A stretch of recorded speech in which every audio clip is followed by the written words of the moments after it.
तो आदाब, नमस्कार, गुड इवनिंग, सत श्री अकाल। एक बार फिर आप तमाम लोगों का स्वागत है क्राइम तक की कहानी की इस एपिसोड में। उम्मीद है पूरी फैमिली अच्छी होगी। आज वीक का पहला दिन मंडे, और ये भी उम्मीद है आप लोगों का संडे अच्छा गुजरा होगा।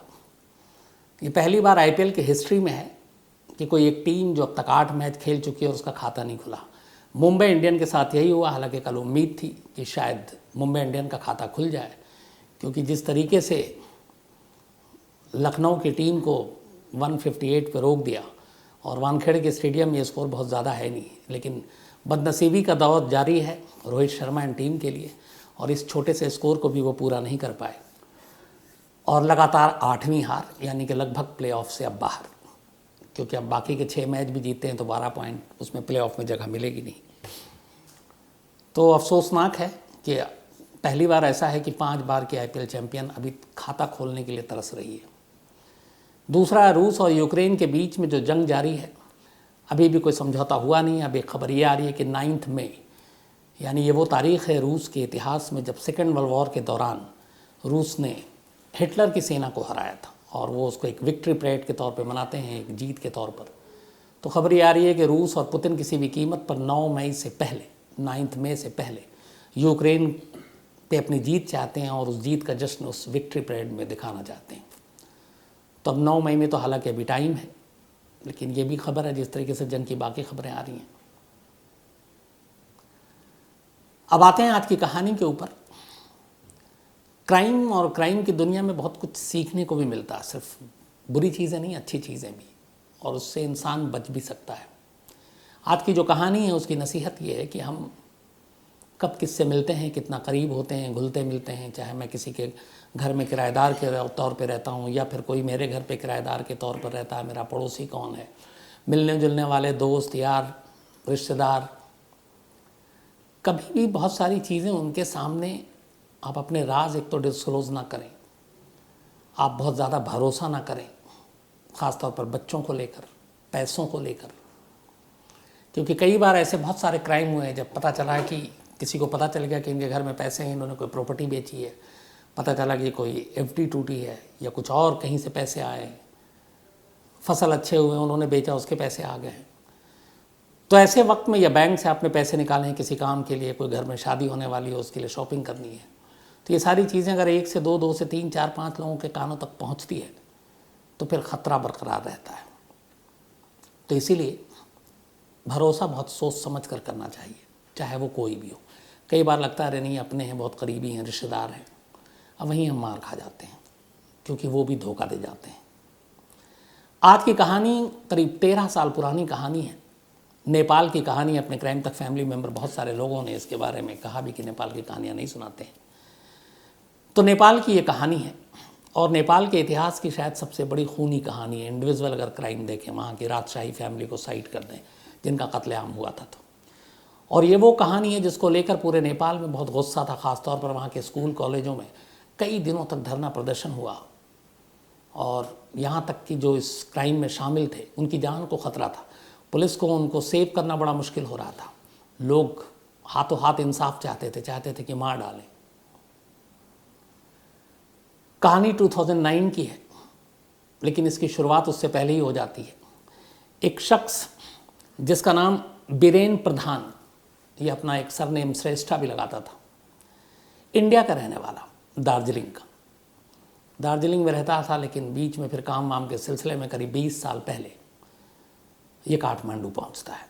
पैसे से ठीक ठाक, अच्छा खासा पढ़ा लिखा। वहाँ के एक कॉलेज में ये साइंस का टीचर बन जाता है, और बच्चों को साइंस पढ़ाता है। एक टीचर यानी एक गुरु, एक उस्ताद जिसका दर्जा है।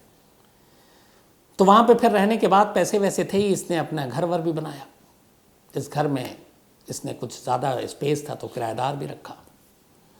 तो उसी किराएदारों में एक फैमिली आई, श्रेष्ठा फैमिली, जिसमें हस्बैंड वाइफ थी, राधा उनके हस्बैंड, और उनकी एक बेटी थी जो स्कूल में पढ़ रही थी तब। उसका नाम था खयाती श्रीवास्तव। खयाती श्रीवास्तव इस बीरेन प्रधान के घर पे माँ बाप के साथ किराए पे रहती थी। पढ़ने लिखने में तेज़ थी, और उसके बाद उसने बोर्ड का एग्ज़ाम दिया 10वीं का, फिर 12वीं वहाँ पे कॉलेज है, तो वहाँ पे जाने लगी।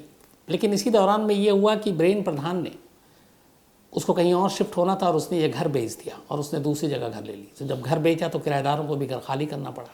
तो खयाती श्रेष्ठा के माँ बाप ने भी घर खाली कर दिया और तब इसके बाद ये लोग बीरत नगर है वहाँ चले गए थे, वहीं रह रहे थे। बीरत नगर में ही रहते थे। बीरेन प्रधान कहीं और रहने लगा काठमांडू में। वक्त बीतता गया। इसी दौरान में अब कॉलेज में पहुँचने वाली थी खयाती श्रेष्ठ। उम्र हो गई थी उसकी 19 साल। पढ़ने में बहुत होशियार थी। उसकी हायर स्टडी के लिए घर वालों को, उसके माँ बाप को लगा कि इसे अब काठमांडू, बड़े शहर, नेपाल की राजधानी, वहाँ ले चलना चाहिए। जो हर माँ बाप होते हैं, अगर छोटी जगहों पे पढ़ाई करते हैं हम तो अच्छे कॉलेज, अच्छे स्कूल की चाहत में फिर हम शहरों का रुख करते हैं जहाँ पे अच्छे नामी स्कूल होते हैं ताकि बच्चों का भविष्य उज्जवल हो। तो खयाती श्रेष्ठा के माँ बाप भी अपनी बेटी के भविष्य को उज्जवल बनाने के लिए बीरत नगर से काठमांडू पहुँच जाते हैं। काठमांडू में वो अपना एक किराए का घर लेकर रहने लगते हैं और बेटी को वहाँ एक Jubilant college and research centre है, वहाँ उसका दाखिला करा देते हैं। अब वो 12th ग्रेड में पहुँच चुकी थी खयाती। उम्र हो गई थी 19 साल। सब कुछ ठीक चल रहा था। इसी दौरान 5 जून 2009, 5 जून 2009 की तारीख आती है। सुबह करीब 8 बजे खयाती को एक फ़ोन पे मैसेज आता है, 8 बजे। और उसमें मैसेज में ये कहा गया था कि एक वुमेन मैगज़ीन है, महिलाओं की मैगज़ीन है, और उसने रैंडम कुछ चीज़ें की और उसमें एक तुम्हारा लकी ड्रॉ में नाम निकला है जिसमें 20,000 नेपाली रुपीज़ और पोखरा, वहाँ का एक टूरिस्ट प्लेस है, बहुत खूबसूरत है, तो वहाँ जाने का टिकट इनाम में तुम्हें मिलेगा। अब ये सुनकर खयाती बहुत खुश हो गई कि उसे इनाम मिला। हैरान भी थी कि पता नहीं कैसे मिला, लेकिन ये था कि विमेन मैगज़ीन ने अचानक ये इनाम डिक्लेयर किया और उसमें उसका नाम है। तो एक अननोन लड़की, अनजान लड़की का कॉल आया था फ़ोन पे इस विमेन मैगज़ीन के बिहाफ पर, और उससे कहा गया कि आप अपने पैसे और अपने टिकट पोखरा के लिए कलेक्ट करने के लिए दोपहर 1 बजे तक इस बताए हुए पते पर पहुंच जाइए। खयाती श्रेष्ठा खुश अपने माँ बाप को बताती है। माँ बाप भी खुश कि 20,000 रुपये, ऊपर से पोखरा का रिटर्न टिकट। तो वो सारे खुश हो जाते हैं। उसके बाद कहते हैं कि जाओ। अब लेकिन वो जाए कैसे, माँ को भी काम था। तो वो अपना एक डोमेस्टिक, उनके हेल्प जो काम करता था, घरेलू नौकर राम, उसको कहते हैं कि तुम खयाती के साथ चली जाओ और उसको वहाँ तक छोड़ दो। ये लोग वहाँ से निकलते हैं और करीब 1 बजे दोपहर को पहुँच जाते हैं जिस जगह पे बताया गया था। और वो जगह जो बताई गई थी वो ये थी, एक पुताली सड़क है जो काठमांडू में, तो वहाँ पे मिलना था। राम खयाती श्रेष्ठा को वहाँ पर जाकर छोड़ देता है और उसके बाद वो वहाँ से वापस आ जाता है।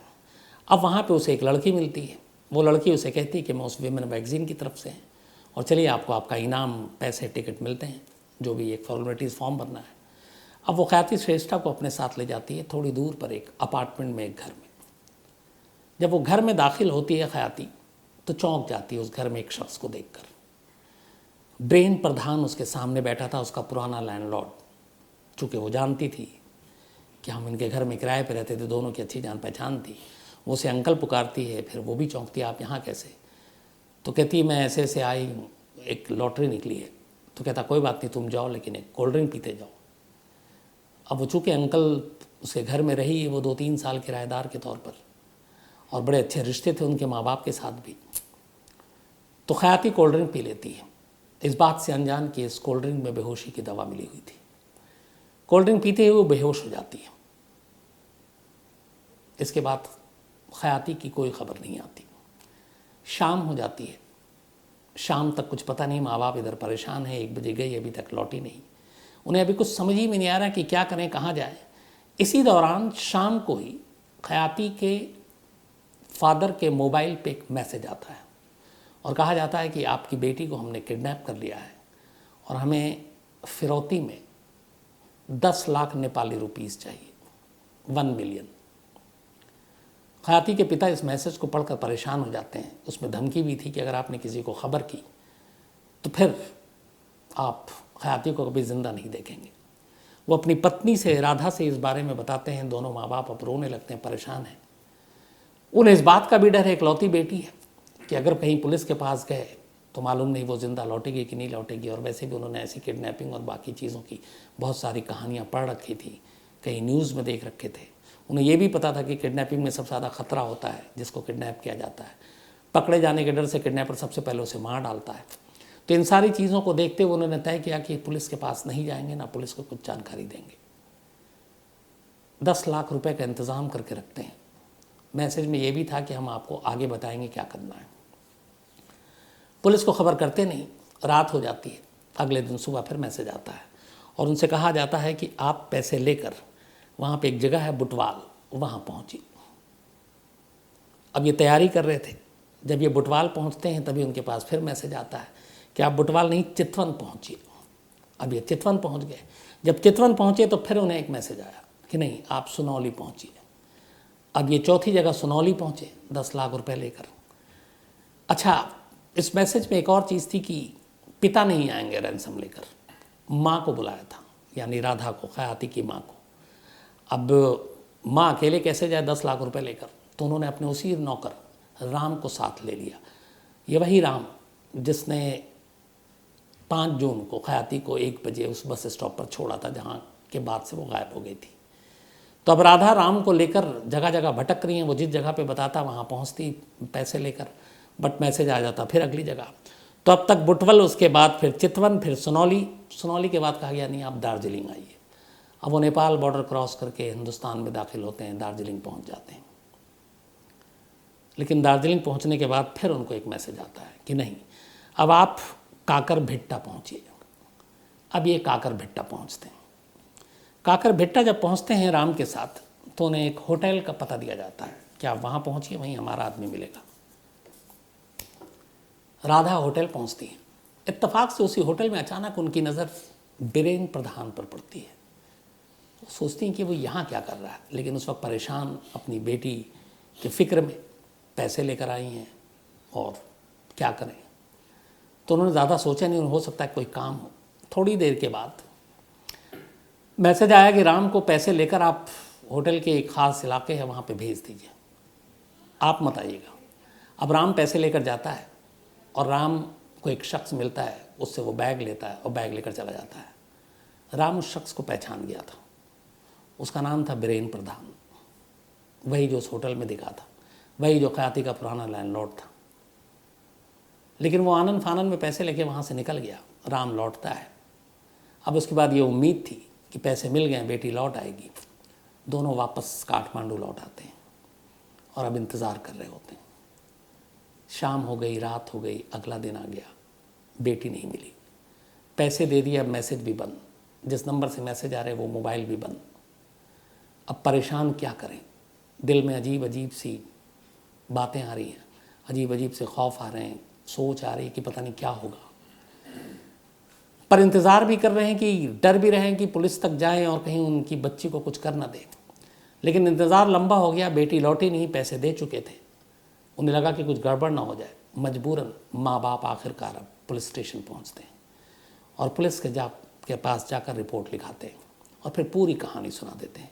5 जून से लेकर उस मैसेज, उस रैंसम, सबकी पुलिस उनसे सारी जानकारी लेती है। कोई दुश्मनी ये सब पूछती है तो बताते हैं नहीं। इसके बाद माँ से कहा जाता है अब आपसे कुछ ऐसी चीज़ जो आपको लगे। तब माँ बताती है पुलिस को कि हाँ, एक अजीब चीज़ थी। जिस होटल में रैंसम के लिए बुलाया गया था वहाँ मुझे मेरे पुराने लैंडलॉर्ड दिखाई दिए थे, बीरेन प्रधान। हालांकि वो मेरे पास नहीं आए, बात नहीं की, हमारा आई टू आई कॉन्टेक्ट भी हुआ था, बट मुझे अजीब लगा। अब पुलिस को लगा कि ये क्या, काठमांडू का रहने वाला ये शख्स वहाँ क्या कर रहा है। पुलिस ने फ़ौरन बीरेन प्रधान के बारे में जानकारी हासिल करनी शुरू की। पता चला वो घर पे नहीं है। फिर उसके बारे में पूरी जानकारी निकाली तो पता चला 20 साल पहले वो यहाँ आया था, दार्जिलिंग का रहने वाला है। आखिरकार पुलिस उसके पीछे पूरी टीम लगा दी गई, पर वो हाथ नहीं आ रहा है। दिन बीतते जा रहे हैं। इस दौरान में पुलिस को अलग अलग इलाकों से कुछ इंसानी लाशों के टुकड़े मिलते हैं और ये टुकड़े काठमांडू से दूरी पर, कोई 17 किलोमीटर दूर एक जगह एक हाथ के 2 टुकड़े मिलते हैं, पैर के 3 टुकड़े मिलते हैं और ये सारे टुकड़े पुलिस समेटती रहती है। इधर अभी तक खयाती का कुछ पता नहीं है, लेकिन इस कड़ियों को जोड़ नहीं रही है और जिस लोकल पुलिस में ये टुकड़े मिल रहे हैं वो उसको उठा कर रख रहे हैं कि किसी क्राइम केस में काम आएगा, तो सहेज कर उसके फ़ोटो और सारी चीज़ें रख रहे हैं। फिर करीब 15 दिन बीत जाता है। कुछ राहगीर पुलिस को खबर देते हैं, एक इंसानी सर मिलता है जो बुरी तरह से डिकम्पोज हो गया था, सड़ गल चुका था। पुलिस उस सर को भी उठाकर रख लेती, और ये सारे अलग अलग ज्यूरिसडिक्शन में। लेकिन नेपाल की पुलिस ने एक अच्छा काम किया कि उन सारे टुकड़ों को, अलग अलग लाश के हिस्से को उन्होंने सहेज कर रखा मुर्दा घर में, कि शायद आगे चलकर किसी क्राइम के केस से इसका कोई वास्ता निकल आए। इधर पुलिस लगातार बीरेन को ढूंढ रही है। ढूंढते ढूंढते आखिरकार मुखबिरों की खबर पर बीरेन प्रधान पकड़ा जाता है। पकड़े जाने के बाद जो बीरेन प्रधान है, अपना निकनेम श्रेष्ठा भी लिखता है, उससे पुलिस पूछताछ करती है। पहले तो वो सब कुछ मना करता है, लेकिन वो इन बातों का जवाब नहीं दे पाता कि उस होटल में क्या कर रहा था जिस होटल में रैनसम दिया जाना था। आखिर नेपाली पुलिस, वहाँ की क्राइम ब्रांच उससे सख्ती से पूछताछ करती है। पूछताछ के बाद फिर सारी कहानी सामने आती है। कहानी ये थी कि बीरेन प्रधान ठीक ठाक पैसे वाला था, साइंस का टीचर था, स्कूल में पढ़ाता था। इस दौरान उसने अपना घर बनाया, घर में किराएदार रखा। खयाती श्रेष्ठा के परिवार वाले भी उसके घर में किराए पे रहे, इससे उनकी जान पहचान थी। फिर बाद में उसने घर बेच दिया, लेकिन उसे जुए की लत लग गई। वो काठमांडू के कैसीनो में खूब जुआ खेलता और खूब हारता। इतना हारने लगा कि उसके ऊपर कर्ज का बोझ बढ़ता गया, यहाँ तक कि फिर वो किराए के घर में चला गया। अब उसे लगा कि इस कर्ज के बोझ से कैसे निकलें, किराए के घर से वापस फिर अपना घर कैसे हो। तब उसे ये ख्याल आया कि कुछ क्राइम करना है, कम वक्त में पैसे कमाने हैं। इसी दौरान इस वारदात से, यानी 5 जून से पहले 1 जून को उसे पता चला कि खयाती श्रेष्ठा के माँ बाप खयाती को लेकर काठमांडू में आए और यहाँ पे एक इलाके में रह रहे, और वो 1 जून को उनके घर गया। और उस घर में जाने के बाद उसे ये पता चला कि यहाँ पर उसको लेकर आए हायर स्टडी के लिए। इसके बाद उनका इरादा खयाती को, चूँकि पढ़ने में तेज़ है, नेपाल से विदेश भेजना है पढ़ाई के लिए। और उस पढ़ाई के लिए, खयाती को भेजने के लिए, उसके एडमिशन के लिए, हॉस्टल के लिए उन्होंने अपनी कुछ जायदाद बेच दी अपनी बच्ची के लिए, और उस पैसे को लेकर आए। और जैसे ही उनका सारा एडमिशन हो जाएगा, वो फीस के तौर पर जमा कर देंगे और उनकी बेटी विदेश पढ़ने चली जाएगी। बातचीत, चूँकि एक मकान मालिक था, घर वालों ने ये शेयर कर लिया, उससे साझा कर लिया अपनी पूरी प्लानिंग कि अब इसे भेजना है। उसने पूछा इतने पैसे लगेंगे बहुत ज़्यादा, उसने कहा हमने भेज दिया है। और यही सोच कर आई हूँ कि काठमांडू में और भी बहुत सारे हैं, यहाँ पे बड़े बड़े कोचिंग इंस्टीट्यूट भी हैं, और ऐसे ऑर्गेनाइजेशन है जो बच्चों को बाहर भेजने के लिए काम करती है, काउंसलर हैं जिनसे हम मिले हैं, तो जितने पैसे हैं हम लेकर आए। तो इस बातचीत के दौरान बीरेन प्रधान को यह एहसास हो गया कि इनके पास पैसे हैं। अब उस पैसे को कैसे अपना बनाया जाए। उसे लगा घर में घुसकर डाका डालना खतरे से खाली है। तब उसके दिमाग में आया कि क्यों ना खयाती को किडनैप कर लें और बदले में रैनसम मांगे, और यही उसने किया। अब अफसोस की बात है कि इस प्लान में, इस साजिश में उसने एक और स्टूडेंट को शामिल किया गया। उसका नाम था मेरीना शाक्या, एक 18-19 साल की ये भी लड़की। और जिस स्कूल में ये पढ़ाता था बीरेन, वहाँ ये पढ़ती थी। उसने उसको पैसे के लालच दिया और उसने कहा कि तुम एक काम करो, हम लोग पैसे कमाएंगे, तुम्हें सिर्फ फ़ोन करना है खयाती को कि तुम्हारी एक लॉटरी निकली है 20,000 रुपये और पोखरा का रिटर्न टिकट एक वीमेन मैगजीन की तरफ से, और तुम्हें यहाँ आना, कलेक्ट करना है, और तुम उसे बुलाओ घर से इस बस स्टॉप तक। मेरीना ने वही किया। मेरीना ने ही फ़ोन किया था कि आपको इनाम मिला है, और मेरीना ही उसको लेकर बीरेन के घर तक गई थी। घर पे जाने के बाद मेरीना वहाँ से निकल गई। मेरीना को नहीं मालूम था कि ये कत्ल हुआ है।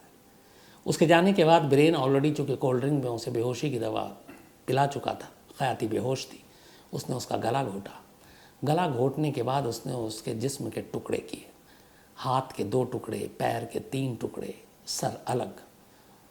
और फिर इन तमाम टुकड़ों को उसने काठमांडू के इर्द गिर्द 17 से 20 किलोमीटर के दायरे में अलग अलग नदियों और जंगलों में जाकर फेंका। हाथ का टुकड़ा अगर उसने ईस्ट में फेंका तो पैर का वेस्ट में फेंका, सर कहीं और फेंका, ताकि पुलिस इन टुकड़ों को समेटते समेटते परेशान हो जाए और इन टुकड़ों को मिला भी ले तो इस लाश की पहचान न कर पाए और पुलिस को वो उलझा सके।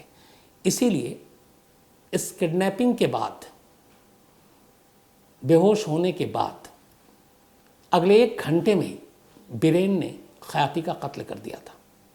और कत्ल करने के करीब 4-5 घंटे बाद, जब उसने उसकी बॉडी को अलग अलग टुकड़ों में रख दिया, तब उसने पहला मैसेज किया था रैंसम के लिए, फिरौती के लिए। यानी जो जिंदा नहीं थी उसकी वापसी के लिए वो 10 लाख रुपए मांग रहा था। कत्ल करने के बाद उसने फिरौती मांगी थी और माँ बाप को ये पता नहीं था। उसके इस्तक़बाल जुर्म के बाद इधर जब ये पता चला इसकी पूरी कारस्तानी और जिस तरीके से ख़याती को बेदर्दी से मारा गया, पूरे काठमांडू और नेपाल में गुस्सा था लोगों में, ख़ास तौर पर स्टूडेंट्स के बीच में, स्कूल और कॉलेज में। और हर एक कोई ब्रेन प्रधान और मेरीना शाकिया को हाथों हाथ इनका फ़ैसला करने की मांग कर रहा था, इन्हें सज़ाए मौत देने की मांग कर रहा था। इनके ऊपर कोर्ट लाते ले जाते हमले भी हुए।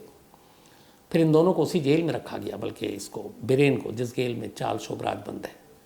इसके बाद अदालत ने भी आनन फानन में वहाँ साल भर के अंदर मुकदमे का फ़ैसला सुनाया। बिरेन प्रधान श्रेष्ठा को ख़याती के कत्ल, किडनैपिंग के लिए 39 साल 39 ईयर्स इन प्रिजन जेल की सज़ा सुनाई। जबकि मेरीना शाकिया ने कहा कि मुझे धमकी दी थी बिरेन ने अपना मुंह बंद करने के लिए, इसलिए मैं कुछ नहीं, मतलब परेशान थी, मजबूर थी और मुझे इस कत्ल के बारे में जानकारी नहीं थी। लेकिन अदालत ने उसकी भी इन दलीलों को हल्के में नहीं लिया और कहा कि नहीं, तुम बहुत बड़े जुर्म की एक हिस्सेदार रही हो। और इस 19 साल की उम्र में भी शाकिया को अदालत ने 20 साल कैद की सज़ा सुनाई। तो 20 साल और उधर बिरेन प्रधान को 39 ईयर्स। नेपाल के इतिहास में कहते हैं कि राजशाही परिवार के मैस्कर के बाद ये वो मर्डर केस था जिसने लोगों को एक तरह से झकझोर कर रख दिया था कि कोई टीचर इस तरीके से कुछ पैसों के लिए अपने ही जैसे स्टूडेंट्स के साथ ऐसा सलूक, ऐसी दरिंदगी कर सकता है। लेकिन अफसोस ऐसा है। बाद में पता चला कि बिरेन प्रधान रहता तो था वहीं, लेकिन उसके राशन कार्ड और बाकी का जो एड्रेस था वो सब दार्जिलिंग का था, यानी वो एक भारतीय था। ऐसी चीज़ें करने से एक चीज़ और भी है कि हम किसी देश में जाकर दूसरे देश में जुर्म करते हैं तो अपने देश का नाम भी ख़राब होता है, क्योंकि उस देश के नाम पे फिर लोग बातें करते हैं। तो काश हम लोग ये सोचें कि अगर हम बाहर जाते हैं तो अपने देश की इज़्ज़त बढ़ाने के लिए सिर्फ अच्छा काम करें, तो शायद ऐसे काम ना करें। तो ये थी कहानी आज की। अब कहानी ख़त्म करूँ उससे पहले वही सिलसिला अपना। आज प्रणाली उर्फ सोनी, इनका जन्मदिन है, तो हैप्पी बर्थडे प्रणाली। और डॉक्टर परशुराम दल भंजन जी ने भेजा, इनकी बिटिया हैं। इसके अलावा हरबंस सिंह लुधियाना से, इनका भी आज जन्मदिन है, तो हैप्पी बर्थडे हरबंस जी। शैली सिन्हा असम से हैं, इनका भी आज जन्मदिन है, तो हैप्पी बर्थडे शैली। और साइमन सिन्हा इन्होंने भेजा है। इसके अलावा साहिल चितातवार, इनका भी आज जन्मदिन है, तो हैप्पी बर्थडे साहिल। हैप्पी बर्थडे विनय शर्मा, इनका भी आज बर्थडे। इसके अलावा आंचल बेरा का भी आज जन्मदिन है। प्रदीप कुमार शॉ सिल्लीगुड़ी से भेजा है इन्होंने, तो हैप्पी बर्थडे आंचल। शाजिया मंसूरी, इनका भी आज जन्मदिन है, हैप्पी बर्थडे शाजिया। और शाकिर मंसूरी इनकी वाइफ, उन्होंने भेजा है। आनंद गौंड, इनका भी आज जन्मदिन है, हैप्पी बर्थडे आनंद जी। और महाराजगंज यूपी से हैं ये। निधि अंशु सिंह, इनका भी आज बर्थडे है, तो हैप्पी बर्थडे निधु। और निधि आशीष प्रताप सिंह जी की पत्नी हैं ये। इसके अलावा रिदा फातिमा, आज इनका भी जन्मदिन है, हैप्पी बर्थडे रिदा। और अकरम अली जी ने भेजा है, इनकी पत्नी है, वाइफ हैं। इसके अलावा नील मेहता का भी आज जन्मदिन है, तो हैप्पी बर्थडे नील मेहता साहब। और पूनम जैन जी ने भेजा है। सिद्धांत गोसावी का भी आज जन्मदिन है, नासिक से। इसके अलावा सोनू का भी आज जन्मदिन है। और आर्यन राज, इन्होंने भेजा है, बागमर झाझा। इसके अलावा जतन ढकाल नेपाल से हैं, इनका भी आज जन्मदिन है, तो हैप्पी बर्थडे जतन। और सुमेर सर ने भेजा है ये। इसके अलावा एक सवाल यूनुस यावर जी ने पूछा है, शायद ये, हाँ, कि जब 9/11 हुआ था तब प्लेन 2 टावर से ही टकराया था, लेकिन उसी के बराबर में एक तीसरा टावर था, वो भी गिर गया था। तो उसके बारे में जो खबर थी वो ये थी कि जो तीसरा टावर है, ये जो टावर के मलबे और बाकी जो इम्पैक्ट था उसकी वजह से वो टावर गिरा था। और दूसरा इनका सवाल था कि 4 प्लेन हाईजैक किया गया था, लेकिन 3 को ही टारगेट पे गिरा, और चौथा कहाँ गया? तो चौथा आपको पता है वो क्रैश कर गया था उससे पहले, क्योंकि उस प्लेन में कुछ पैसेंजर्स जिन्हें ये पता चल गया था, तो उन्होंने पायलट और बाकी जो हाईजैकर थे उनके ऊपर अटैक कर दिया था, और उस चक्कर में प्लेन जो है टारगेट से पहले क्रैश हो गया था, और इसका मलबा भी मिला था। इसके अलावा आकाश प्रजापति हैं कानपुर से, रमेश चौहान हैं, और इन्होंने लिखा कि आप फिल्मों में, वेब सीरीज़ पे स्क्रिप्ट क्यों नहीं लिखते? यहीं इतने सारे काम हो जाते हैं कि फुर्सत नाम की फुर्सत ही नहीं है। तो कभी मौका मिला, फुर्सत मिला तो ज़रूर करूँगा ये। राजू शाह हैं नेपाल से और मलेशिया में रहते हैं फ़िलहाल। कैलाश ठाकुर इनके दोस्त, इसके साथ कहानियाँ सुनते हैं, thank you so much. Salim Raza हैं, थैंक यू सो मच आपके मेल के लिए। मनीष राठौर, इनकी एक स्टोरी की फरमाइश है। सतविंदर धालीवाल जी हैं कनाडा से, इन्होंने कहा मैं एक्टिंग करूं, चलिए अच्छी बात है, वैसे करता ही रहता हूं। रजत हेम्ब्रॉम हैं, एक स्टोरी की फरमाइश की। अरुण रैना हैं, अनिकेत मोर हैं, धनंजय सिंह हैं लखनऊ से, thank you so much. Rishabh Jha हैं, इसके अलावा अविनाश सायारे हैं, अनिल आर चौहान हैं, माउंट एवरेस्ट की कहानी सुनना चाहते हैं। शुभम के हैं, एक स्टोरी की फरमाइश उन्होंने की है। रोशनी चौधरी हैं गुजरात से। योशिता गुप्ता जी हैं, एक स्टोरी की फरमाइश इनकी भी है। शुभम अग्रवाल हैं। इसके अलावा नासिफ ध्रुवो हैं बांग्लादेश से और इनकी वाइफ ज़ारा, दोनों कहानियाँ सुनते हैं, ढाका से हैं ये, थैंक यू सो मच। और ये छोटा शकील की कहानी सुनना चाहते हैं। प्रदीप तोमर हैं ऑस्ट्रेलिया से। इसके अलावा डॉक्टर अमन उपाध्याय हैं, बेंगलोर में भी हैं, वाराणसी से, थैंक यू आपके मेल के लिए। इसके अलावा आज क्राइम तक फैमिली में ऐसे कुछ लोगों की आज एनिवर्सरी भी है, जिनमें फ़ातिमा और अब्दुल रहमान है, तो आप दोनों को बहुत बहुत मुबारक। और अहमद खान ने भेजा है सिरसी से। इसके अलावा पद्मा अमोल साने और अमोल विल्सन साने, इनकी भी एनिवर्सरी, आप दोनों को भी बधाई। आर के आर्या साहब की भी आज एनिवर्सरी है, लेकिन आर्या साहब ने नाम नहीं लिखा पत्नी का। मनाली भलोडिया जी की भी एनिवर्सरी है और अंकुर भलोडिया, दोनों पति पत्नी, और मनाली जी का जन्मदिन भी इनकी एनिवर्सरी के दिन है, तो आपको डबल बधाई। इसके अलावा नेहा और विशाल गौर गाज़ियाबाद से हैं, इनकी भी एनिवर्सरी है, तो आप दोनों को भी बहुत बहुत बधाई, मुबारकबाद। तो आज कहानी में इतना ही। अब आपसे मुलाकात होगी कल रात 9 बजे किसी नई कहानी के साथ, तब तक अपना ख्याल रखिएगा, थैंक यू वेरी मच।